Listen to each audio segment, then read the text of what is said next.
Kodakara Saraswati Vidya Niketan central സ്കൂളിൽ മാതൃപൂജ സംഘടിപ്പിച്ചു. വിദ്യാലയത്തിന്റെ മാതൃസമിതി സെക്രട്ടറി വിഭ ഗിരീഷ് കുമാർ ദീപപ്രജ്വലനം നിർവഹിച്ചു. Kodakara Vivekananda trust secretary T C. Sethumadhavan അധ്യക്ഷത വഹിച്ച ചടങ്ങിൽ വിദ്യാലയത്തിലെ മാനേജർ ടി.കെ. സതീഷ് സ്വാഗതം പറഞ്ഞു. ഏറ്റുമാനൂരപ്പൻ കോളേജിലെ അസോസിയേറ്റ് പ്രൊഫസർ സരിത അയ്യർ മാതൃപൂജാ സന്ദേശം നൽകി. യോഗാചാര്യൻ ബേബിലാൽ മുഖ്യ കാർമ്മികത്വം വഹിച്ചു. സെക്ഷൻ ഹെഡ് ചുമതല വഹിക്കുന്ന അധ്യാപിക രാധിക എം.ആർ. കൃതജ്ഞത പറഞ്ഞു. മാതൃപൂജയെ ഭക്തിസാന്ദ്രമാക്കിക്കൊണ്ട് ഭജന, വ്യക്തിഗീതം എന്നിവ വിദ്യാർത്ഥികൾ അവതരിപ്പിച്ചു.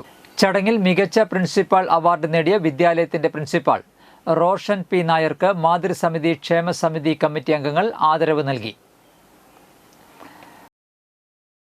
തന്റെ നിയതികളിൽ നിന്ന് മാറി മഹിഷാസുരൻ എന്ന് പറയുന്ന ഒരു അക്രമകാരിയുടെ കൈകളിൽ അകപ്പെട്ട സമയത്ത് മറ്റൊരു ശക്തിക്കും അതിൽ നിന്ന് ആ ലോകത്തെ മോചിപ്പിക്കാനുള്ള ത്രാണിയില്ലാതെ വന്ന സമയത്ത് സാക്ഷാൽ ജഗൻ മാതാവ് തന്നെ അതിന് തയ്യാറെടുക്കുകയും മുഴുവൻ ദേവസമൂഹവും തങ്ങളുടെ എല്ലാ ശക്തികളും ആ ദേവിക്ക് കൊടുക്കുകയും ചെയ്ത സമയത്ത് 9 ദിവസങ്ങൾ ദിനരാത്രങ്ങൾ നീണ്ടുനിന്ന ഞാൻ സമർപ്പിക്കുകയാണ്. കുട്ടികളോട് അഭ്യർത്ഥിക്കാനുള്ളത്, നമ്മളുടെ സംസ്കാരം ഇങ്ങനെയൊക്കെയാണ്. ഞാൻ ഇതിൽ അഭിമാനമുണ്ട്. ഞാൻ ചന്ദനം തൊട്ട് സ്കൂളിൽ വരും.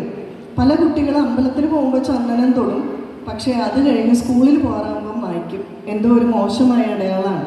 പക്ഷേ ശരീരം മുഴുവൻ ടാറ്റു എന്ന് പറയുന്ന അടയാളം ഇടാൻ അവർക്കൊരു മടിയില്ല.